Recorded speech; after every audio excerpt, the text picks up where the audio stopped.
में मैं खुद भी सलाम अर्ज करता हूं जनाब फजील अहमद साहब के लिए। जी वालेकुम अस्सलाम, सभी को मेरा अस्सलाम वालेकुम। वालेकुम अस्सलाम व रहमतुल्लाह। बहरहाल आज फजील साहब बात ये करेंगे कि ईरान अमेरिका के दरमियान जो मुज़ाकरात चल रहे थे उस पर खामोशी तारी हो गई एक बार फिर से। क्या लगता है आपको, क्या दोबारा जंग के असरात नुमाया हो रहे हैं कुछ?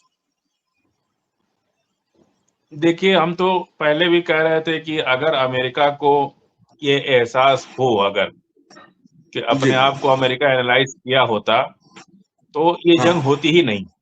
पर मैं पहले भी कहता था, बिल्कुल। हमसे लोग सवाल पूछे कि आप कह रहे थे कि जंग नहीं होगी, तो हमने जी। जवाब दिया कि जब कि कोई अपने को अगर सुसाइड ही कर ले, अगर कोई हम्म। आत्महत्या ही कर ले, फिर उसकी मौत की हम्म। भविष्यवाणी तो हम नहीं कर सकते या कोई भी नहीं कर सकता।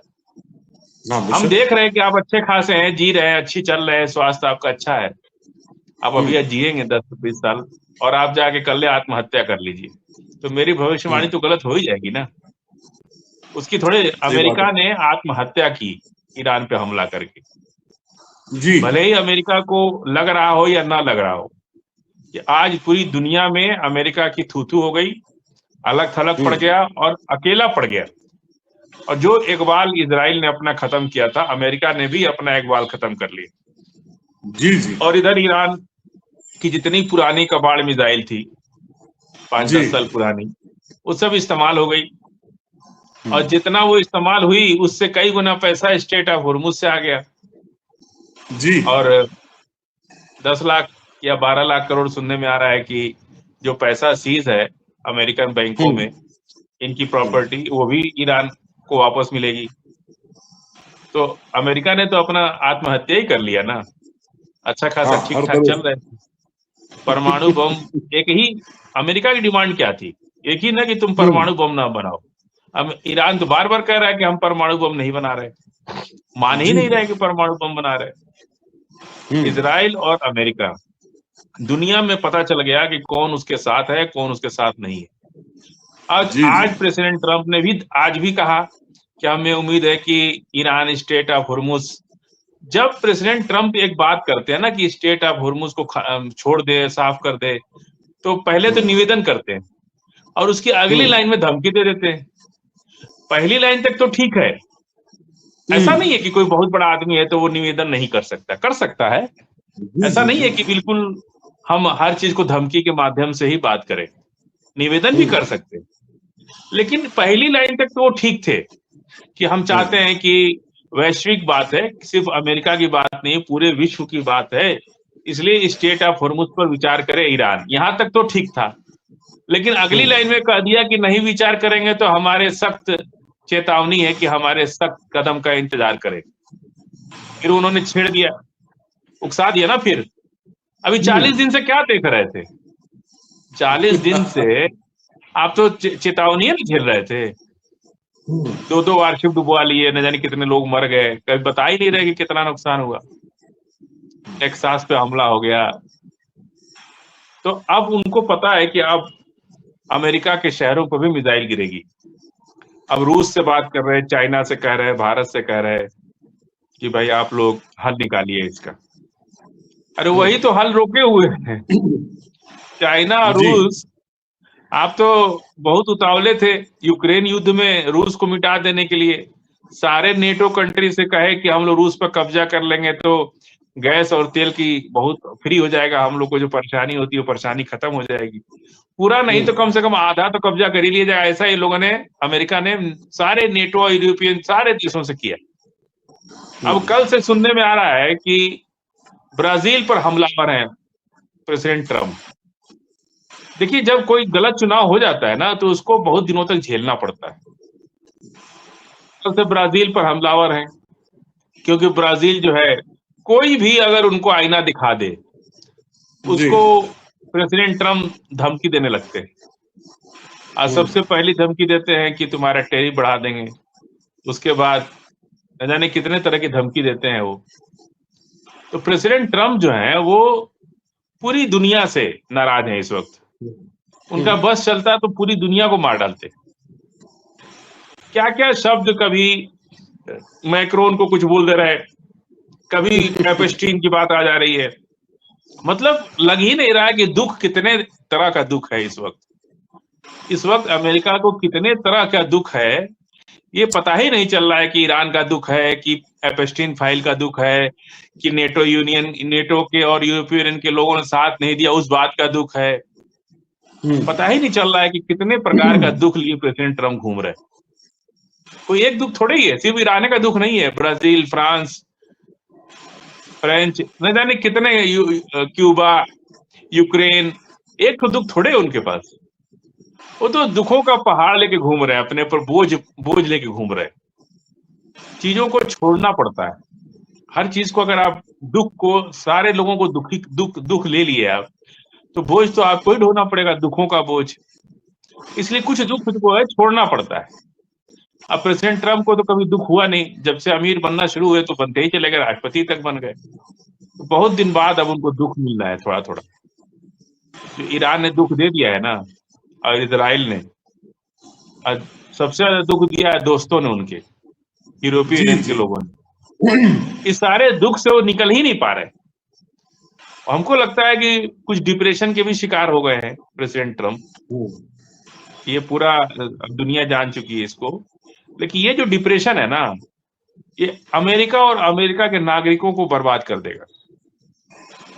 उन्हें उस हालत, अफ्रीका जैसे सारा पेट्रोल डॉलर चला गया, सब कुछ चला गया, तो बचेगा क्या अमेरिका के पास? उसका सामान तो इतना महंगा होता है कि खुद अमेरिकी नहीं खरीद पाते। अमेरिका का बना प्रोडक्ट इतना महंगा होता है कि खुद अमेरिका वाले नहीं खरीद पाते। अमेरिका की कंपनियां चाइना में जाकर फैक्ट्री खोल करके और अपना माल दुनिया भर में बेच रही है। अब सोच लीजिए, क्योंकि चाइना में अगर फैक्ट्री खोल देंगे तो उनके लेबर कास्ट बहुत महंगी है, उनका टैक्सेस ज्यादा है, जमीन नहीं मिलेगी, गवर्नमेंट का दबाव बहुत होता है, गवर्नमेंट टैक्स बहुत वसूलती है। आखिर क्यों जर्मन कंपनियां जा करके चाइना में अपनी फैक्ट्री लगा के और पूरी दुनिया में माल बेच रही हैं? क्यों नहीं अमेरिका से बेच रही? टैरिफ लगाने से नुकसान तो अमेरिकियों का है ना। तो आखिर क्यों नहीं अमेरिकन कंपनी अमेरिका में ही प्रोडक्ट बना करके और बेच रही है दुनिया भर को? क्यों चाइना जा रही? ये सारी चीजें जो हैं अब अमेरिकियों को बहुत परेशान कर रही है। प्रेसिडेंट ट्रम्प की चीजें जो हैं बहुत परेशान हो रहे हैं अमेरिकी, इसीलिए करोड़ करोड़ लोग सड़क उतर करके उनका विरोध कर रहे हैं। जी,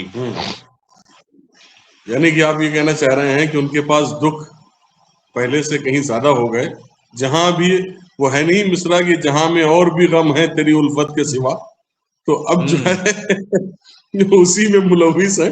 बहरहाल हमारे साथ, मैं सवाल लेता चलो, अपने सवाल तो है ही है कि बीच में रह जाते हैं, इसलिए बाद में सवालात हो नहीं पाते उस तरह से, तो मैं इसलिए हमारे साथ अबू इफ्तिखार साहब हैं।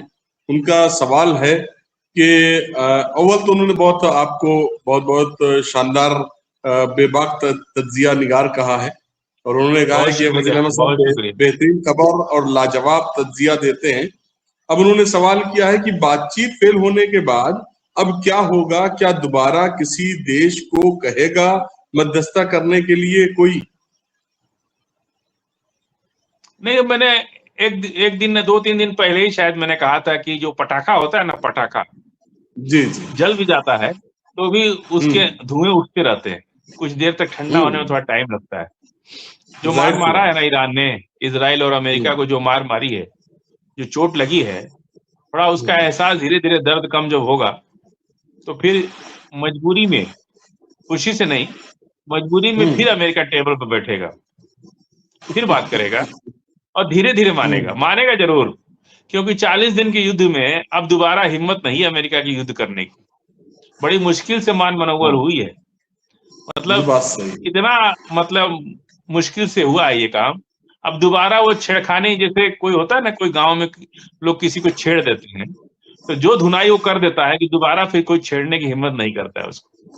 तो पहलवान को कोई छेड़ देता है तो वो क्या करता है कि इतना ना धुनाई अच्छे से कर देता है कि दोबारा फिर देखने वाले भी सहम जाते हैं कि अगर हम छेड़े तो फिर हमारी धुनाई भी ऐसा ही होगी। तो ईरान ने इतना ना धुन दिया है अमेरिका को कि अमेरिका अभी युद्ध नहीं करेगा, मानेगा, सारी बात ईरान की मानेगा, लेकिन थोड़ा धीरे धीरे मानेगा। जैसे जैसे पटाखे की आग धीरे धीरे ठंडी होती है, उसी तरह से दिल पे लगी चोट भी जो है वो धीरे धीरे उसका असर जाता है।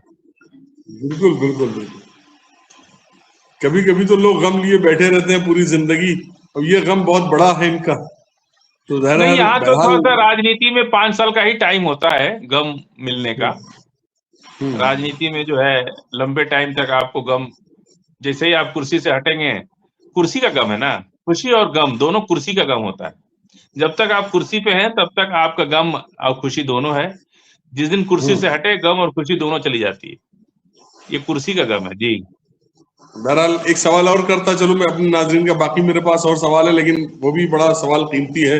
निर्भय प्रताप सिंह साहब हमारे साथ हैं, वो कह रहे हैं कि अव्वल तो उनका नमस्कार, ठीक है साहब, बहुत बहुत नमस्ते आपको भी।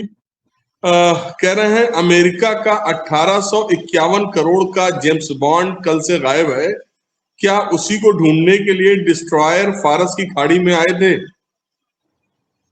नहीं, वो तो बहुत बड़ा चैलेंज हो गया अमेरिका के लिए। यही मैंने कहा ना कि सबसे पहले तो निर्भय भैया को प्रणाम हमारा, हम भूल गए। सबसे जी पहले जी तो मेरा प्रणाम स्वीकार कीजिए निर्भय भैया आप।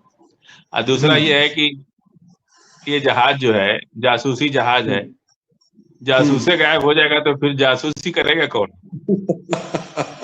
देखिए, यही बात फेल क्यों होती है। या तो आप भरोसा कीजिए, नहीं तो मत कीजिए। जी, दोनों चीज नहीं चलती। सही अगर सही बात है। दुश्मनी को भुला के कोई दोस्ती का हाथ बढ़ा रहा है तो आप या तो जी भरोसा कीजिए और नहीं तो मत कीजिए।